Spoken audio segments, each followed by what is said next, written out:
আসসালামু আলাইকুম। 2024 সালে তোমরা যারা এইচএসসি পরীক্ষা দিবে তোমাদের জন্য সংক্ষিপ্ত সিলেবাস প্রদান করেছে।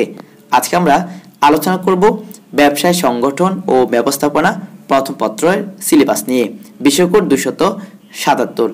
বন্ধুরা, বলা হয়েছে কোভিড-19 প্রেক্ষিতে 2024 সালের এইচএসসি পরীক্ষার পুনর্বিন্যাসকৃত পাঠ্যসূচি অর্থাৎ সংক্ষিপ্ত সিলেবাস। বাম দিকে অধ্যায় এবং অধ্যায় শিরোনাম রয়েছে, আর ডানে রয়েছে বিষয়বস্তু অর্থাৎ পাঠ এবং পাঠের শিরোনাম রয়েছে।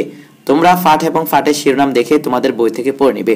তোমাদের সুবিধার্থে আমরা এই ভিডিও ডেসক্রিপশনে পিডিএফ ফাইলটির লিংক দিয়ে দিয়েছি, তোমরা ডাউনলোড করে বিস্তারিত দেখে নেবে। প্রথম অধ্যায় নাম হচ্ছে ব্যবসায়ের মৌলিক ধারণা।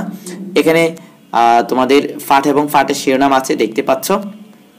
ব্যবসায়ের ধারণা, ব্যবসায়ের আওতা, শিল্পের বৈশিষ্ট্য, প্রকারভেদ ইত্যাদি ইত্যাদি।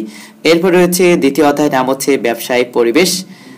এখানেও তোমাদের জন্য পাঠ এবং পাঠের শিরোনাম রয়েছে।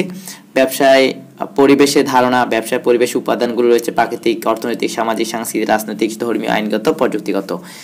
এরপর রয়েছে তৃতীয় অধ্যায়, নাম হচ্ছে এক মালিকানা ব্যবসায়। এরপর চতুর্থ অধ্যায় অংশীদারির ব্যবসায়। এরপর রয়েছে পঞ্চম অধ্যায় যৌথ মূলধনী ব্যবসায়। এখানে আংশিক রয়েছে, অর্থাৎ সম্পূর্ণ অধ্যায় না, বাদ যাবে অনেকগুলো। এই শিরোনাম দেখে তোমরা পড়ে নেবে পাঠ এবং পাঠের শিরোনাম। এরপরে রয়েছে ষষ্ঠ অধ্যায়, নাম হচ্ছে সমবায় সমিতি, এবং সর্বশেষটি হচ্ছে দ্বাদশ অধ্যায়, অধ্যায়ের নাম হচ্ছে নৈতিকতা, ব্যবসায় নৈতিকতা ও সামাজিক দায়বদ্ধতা। বন্ধুরা, এখানে শিরোনাম রয়েছে, পাঠ এবং পাঠের শিরোনাম দেখে তোমরা পড়ে নিবে। আর তোমাদের প্রশ্নের ধারা এবং মানবন্টন অপরিবর্তিত থাকবে, অর্থাৎ 2022-23 সালে যে প্রশ্নের ধারা এবং মানদণ্ড ছিল সেটি তোমাদের জন্য থাকবে। আর তোমরা সেটি দেখতে চাইলে আমাদের ইউটিউব চ্যানেলের প্লেলিস্টে গিয়ে দেখবে, সেখানে 2023 এবং 22 সালের যে সিলেবাসগুলো আছে সেখানে আমরা বিস্তারিত আলোচনা করে দিয়েছি। তোমরা আমাদের এই ভিডিওর ডেসক্রিপশনে গিয়ে দেখবে, সেখানে লিঙ্ক দেওয়া আছে। এই ভিডিওর এই বিষয়ের পিডিএফ ফাইল লিঙ্ক দেওয়া আছে এবং তোমাদের প্লেলিস্টের লিঙ্ক দেওয়া আছে। ভালো থাকবে, সুস্থ থাকবে। ধন্যবাদ।